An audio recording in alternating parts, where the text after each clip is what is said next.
राम जय जय राम, श्री राम जय राम जय जय राम, श्री राम जय राम जय जय राम, श्री राम जय राम जय जय राम। बोली श्यावर रामचंद्र भगवान की जय, पवन सुत हनुमान की जय, उमापति महादेव की जय, सब संतन की जय, सब भक्तन की जय, सच्चियाँ जोता वाली माता तेरी सदा ही जय। बोल सनातन धर्म की जय, सदगुरुदेव महाराज की जय। नमो पार्वती पते हर हर महादेव, जय जय सीताराम। आदरणीय श्रोतागणों, मानस चिंतन चैनल पर आप सभी का स्वागत है। पिछली चर्चा में आप जो है सीता की खोज में गए हुए बानरों की विस्तार देख रही थी। उन्होंने महाराज सीता जी खोजने का बड़ा प्रयास किया। महाराज सरता में चले सकल दिश खोजत, सरता सर गिर खो, राम काज लैलीन मन बिसरा तन का छो। शरीर की सुध भूल करके घूमने लगी। महाराज चलते चलते रास्ता जंगल भयानक, और कहीं रास्ता आगे मिल नहीं रहा और पीछे जो है दिखाई नहीं पड़ रहा, भूल गए रास्ता, और पानी नहीं मिल रहा है, भूख भी लगी है। सब लोग महाराज जो है भूख प्यास से व्याकुल हैं। उसी समय हनुमान जी मन में विचार किए कि भाई ये तो बिना जलपान के सारे मारे जाएंगे। उन्होंने क्या किया कि ऊपर जो है महाराज देखा, पर्वत शिखर पर चढ़ करके चारों ओर जब दृष्टि दौड़ा करके देखा तो पृथ्वी के एक वृक्ष बिल में एक कौतुक देखा उन्होंने।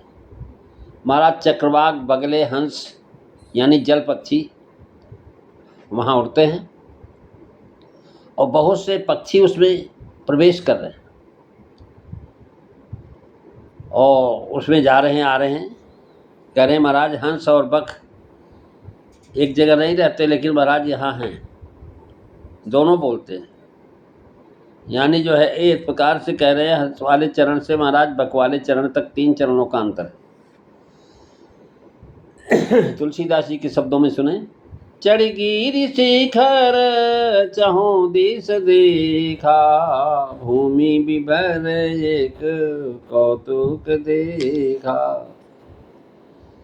चक्रवाक बक हंस उड़ाही, बहुतक खग प्रविशहि तेहि माही। गिरिते भूतरी पवन सुत आवा, सब कहूँ लेई सोई विभर दिखावा। आगे कह हनुमंतहि नीना, पैठे बीबर विलंबन कीना। चढ़ गिरि शिखर, हनुमान जी महाराज ही महाराज गिरि शिखर पर क्यों चढ़े? इसका कारण एक तो यही है कि वह सब अचेत हो रहे हैं, मरण चाह सब बिन जल पाना, और सावधान है हनुमान जी महाराज। दूसरे दुर्गम वनों का धर्म मर्म हनुमान जी ही जान सकते थे, क्योंकि हनुमान जी ऐसे हैं। महाराज वाल्मीकि रामायण में लिखा, आब्रवीद्वा नारायणो घोरांधकारांतर वन कोपिदः।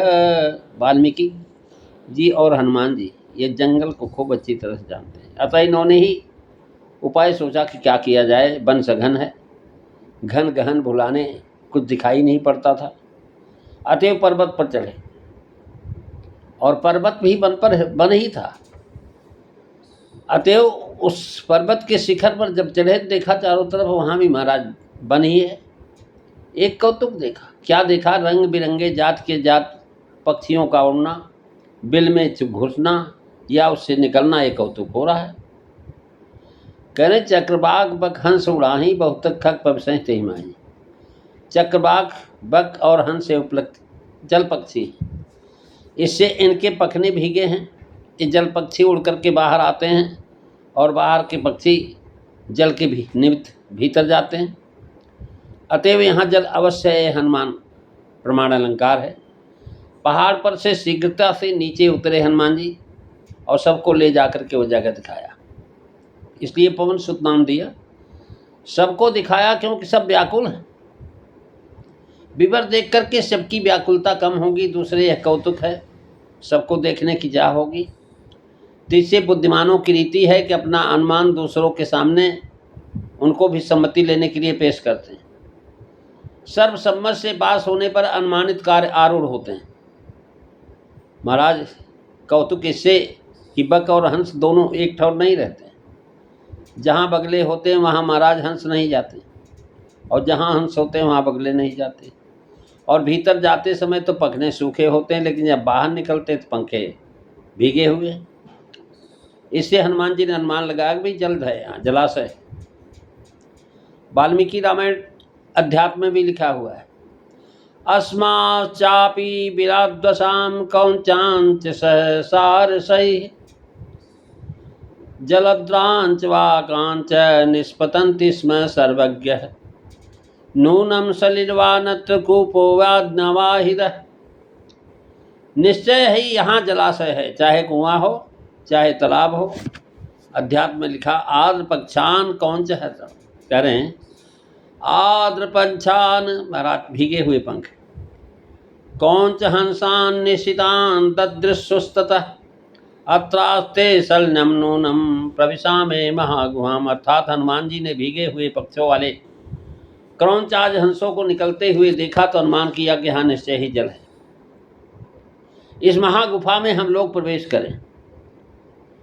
और कौतुक क्या देखा कि जैसर काक कंक बक सोकर क्यों मरालते हैं आवत।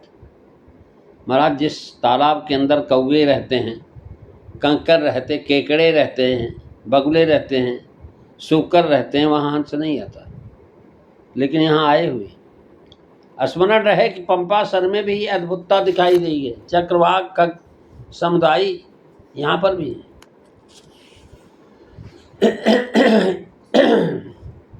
ये महाराज एक कौतुक आश्चर्य तो महाराज जो है बता रहे हैं। आगे कहे हनुमंत ही लीना, आगे कही हनुमंत ही लीना पैठे बीबर विलंबन कीना। पैठे बीबर विलंबन कीना, आगे कहे हनुमंत ही लीना। हनुमान जी का आगे होना कहा है। प्रवेश का प्रकार वाल्मीकि अध्यात्म दोनों में। इत्युक्ता हनुमानाग्रे प्रविशेषु तमन्वचु सर्वे परस्परम धित्वा बाहुन्नामे रुष्का। अर्थात ऐसा कह करके एक दूसरे को बाहु पकड़े हुए जल के लिए उत्सुक वे सब हनुमान जी को महाराज आगे करके बिल में प्रविष्ट हुए। अन्योन्यम संपरिष्यज्य जगबरुयो जन्मंतरम तेन संज्ञा स्तुतिश्रा संभ्रांता सालिलार्थिनः। कह रहे महाराज ये सब जो है महाराज निराश और इनको जल की आशा इच्छा रखने वाले प्यासे, चेष्टा रहित और अत्यंत भ्रांत थे। सब बानर एक दूसरे को पकड़े हुए एक योजन तक महाराज उसमें चले गए। जीवन से निराश होने लगे तो उन्हें प्रकाश दिखाई पड़ा। महाराज एक योजन चलते रहे। एक योजन काफ़ी लंबा चौड़ा या एरिया है। उस भूख प्यास तो पहले से लगी थी और परेशान हो गए। लेकिन जब एक योजन चले तो एक प्रकाश दिखाई पड़ा। हनुमान जी को आगे करने का भाव यह है कि विवर में अंधेरा है। बानरों को उसमें जो है जाते समय जो है लगता है उनको साहस नहीं हुआ कि उसमें प्रवेश करते, और हनुमान जी के भारी पराक्रमी हैं, अतः उन्हें आगे किया। आगे इसलिए भी किया कि वो व्याकुल नहीं। उन्होंने बिल भी दिखाया था। हनुमान जी के पास मुद्रिका होने से उनके शरीर के से अंधेरे में प्रकाश दिखाई पड़ता था, अतः प्रकाश के लिए इनको आगे किया। ऐसा भी कोई कहते हैं कि पैठे बीबर अर्थात उसमें घुस गए। इससे जनाया कि यह विचार बड़ा विस्तृत है। विलंब नहीं किया क्योंकि अत्यंत प्यासे। हनुमान जी को आगे करके सबने बीबर में प्रवेश किया। कहने का भाव प्रधानता बानरों की हुई, क्योंकि हनुमान जी को कोई प्रयोजन बीबर में प्रवेश करने का नहीं था। इन्हें तो प्यास लगी ही नहीं थी। प्रयोजन तो अन्य लोगों को था क्योंकि वो प्यासे थे। इसी से कवि ने बीबर प्रवेश में बानरों की प्रधानता कही। यदि कहते कि बानरों को लेकर के हनुमान जी बैठे तो हनुमान जी की प्रधानता होती। आगे कहे हनुमंत ही लीना। हनुमंत अर्थात जिनकी हनु ठोड़ी महाराज इंद्र ने वज्र का अभिमान चोन कर डाला, ऐसे बलवान हनुमान जी सबने आगे कर लिया उनको। जाकी चिबुक चोट चूरन की और रदमद कुलिस कठोर की महाराज इनके अगुआ होने से किसी बाधा का भय नहीं होगा। बैठे विवर विलम्ब कीना, देर नहीं किया, क्योंकि उस विवर में जाने के लिए साफ था कि जो कि बिना एक दूसरे को पकड़े उसमें जाएगा उसकी मृत्यु हो जाएगी। अतएव एक दूसरे का विलंबन अर्थात अवलंब लेकर के गए। महाराज बहुत इस विलंबन का अर्थ है अवलंब नहीं मिला, साप का प्रमाण भी नहीं ज्ञात होता है। महाराज उन्होंने जाकर के नीचे देखा, बानर जाकर के देखा वहाँ एक उत्तम वन है, सुंदर तालाब जिसमें बहुत से कमल जो है खिले हुए हैं, और वहीं एक सुंदर मंदिर है, और उस मंदिर के अंदर एक बड़ी तपस्विनी स्त्री बैठी हुई, बड़ी दिव्य रूप धारण किए हुई। दीघ जाय उपवन बर सर विकसित बहुकंज, मंदिर एक रुचिरत बैठी नारी तप पुन, मंगल भवन अमंगल हारी रवऊ सुदशरथ अजीर बिहारी। महाराज दीघ जाय से जनाया कि पहले बहुत दूर तक अंधकार था, जब बहुत दूर गए तब महाराज प्रकाश में पहुँचे। अध्यात्म अंधकारे महदूरम गत्वा पश्यन् कपीश्वर। और महाराज बर और रुचित विशेषण देकर के वाल्मीकि जी आदि रामायणों में दिए हुए वर्णन को सूचित किया। ततस्तम देशमागम्य, कहने महाराज सौम्या बितिमरम वनम दद्दुष्कांचनान भिक्षां दीप्त वैश्वानर प्रमाम, शालां सातालातमालां च पुण्यगान अंजुलांजवान। महाराज उस जंगल के अंदर जब जाते हैं देखते क्या है, प्रज्वलित अग्नि के समान सोने के ताल, शाल, तमाल आदि वृक्ष देखे, जिनमें स्वर्ण में गुच्छे लगे थे। गुच्छों और लताओं से महाराज स्वर्ण भूषण युक्त बैदूर बेदी वाले सुंदर चमकीले वृक्ष देखे। नील बैदूर सदृश तालाब, बाल सूर्य सदृश स्वर्ण के वृक्षों को, और स्वर्ण की मछलियों और कमलों से युक्त स्वच्छ तालाब देखे। मूंगे के समान फल फूल वाले वृक्ष देखे। रुचिर मंदिर, सोने की महाराज खिड़कियां लगी, मोती की जाली, सोने चांदी की महाराज बैदूर मणि युक्त ऐसे उत्तम घर देखे। सोने के भंवरे मणि स्वर्ण से विचित्रित अनेक शयन और आसन देखे।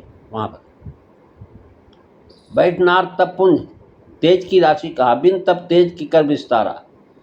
बैठ नार तप पुंज यानी दद्दिश्रुवान रासूरा स्त्रियम कांचित दूरतः, ताम चे दद्दिशुस्तत्र चीर कृष्णा जिनांबरम, तापसी मिनिताहारम ज्वलंतमीव तेजसा। अर्थात सूरवीर वानरों ने कुछ दूर पर एक स्त्री को देखी।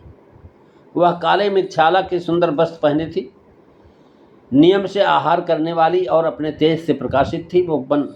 वह बाग जो घर के निकट ही महाराज बहलाने के लिए बनाया गया था, घूमने टहलने के लिए, इस गुहा का अद्भुत वर्णन है।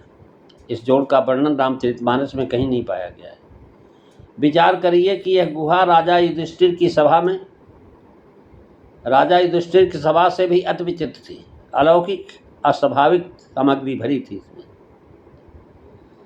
यह पर्वत की गुहा नहीं थी। कुछ रास्ता चल करके मैदान में पहुंच गए, इसे बिल कहा गया है, जिसमें जल पक्षी बाहर आकर उड़ते थे। उस अंधकार में बिल में जहाँ सूर्य के रश्मि का प्रवेश नहीं था, उपवन कहाँ से आ गया? बिना सूर्य के तालाब में कमल कैसे खिले? फल फूल कैसे उत्पन्न हुए? उसके भीतर जाने वाला किसी उपाय से बाहर नहीं निकल सकता था। वह तपस्विनी चाहे तभी निकल सकता था, जो वहाँ चला गया तपस्वी ने चाहे नहीं निकल सकता, सो भी अपने पुरुषार्थ से नहीं निकल सकता था। महाराज पुरुषार्थ से नहीं, अपना कर्तव्य इतना ही था कि आंख बंद करके खोल दें। महाराज इतने में गुफा के बाहर ही नहीं, समुद्र के किनारे जाके खड़े हो जाएंगे। इससे मालूम होता है कि वह कोई मायामय गुफा थी। उस समय की कुहुक विद्या ऐसी बड़ी थी कि आजकल के कुहुक विद्या वाले वैज्ञानिक इसका सपना देखते रहते हैं। यह मंदिर किस देवता का था, इसका उल्लेख अध्यात्म रामायण में भी नहीं, पहले कई बार बताया गया है। मानस में मंदिर शब्द शिव जी, हनुमान जी या हरि के संबंध में प्रयुक्त हुआ है। यह विचार यक्षों राक्षसों का है, शिवोपासक, अतः यहाँ शिव मंदिर ही समझना चाहिए। मंदिर का पर्याप्त भवन है, यह अर्थ लेने से शंका नहीं रहती। इस दिव्य भवन में वह तपस्विनी रहती थी। विस्मिता तत्र भवने दिव्ये कनक विस्तरै प्रभयाम दीप्यमानाम तो तदृश्य स्त्री में एक काम, अर्थात एक दिव्य भवन में उन्होंने आश्चर्यचकित होकर एक रमणी को अकेली स्वर्ण सिंहासन पर विराजमान देखा। इस दोहे में महाराज तुकांत में विषमता है। घने वन में मुक्त द्वार युक्त एक बड़े विवर में महाराज उपवन विकसित है। यह देखकर के कोई भी व्यक्ति आशा करेगा कि वहाँ कोई महान तपोमूर्ति ऋषि मुनि, पर इसके विरुद्ध वहाँ वह दिखाई पड़ी नार तप पुंज, जैसे तप की महाराज समूह मूर्ति बैठी। यह आश्चर्यजनक विषमता को दर्शाने के लिए महाराज तुकांत की विषमता है। तुलसीदास जी अगली चर्चा में क्या कहेंगे ये सब अगले भाव में आप सुनेंगे। आज बस इतना ही। बोलिए सियावर रामचंद्र भगवान की जय। श्री राम जय राम, जय जय राम।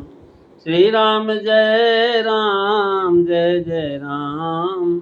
श्री राम जय राम, जय जय राम। बोलिए सियावर रामचंद्र भगवान की जय। जय सीताराम सभी को।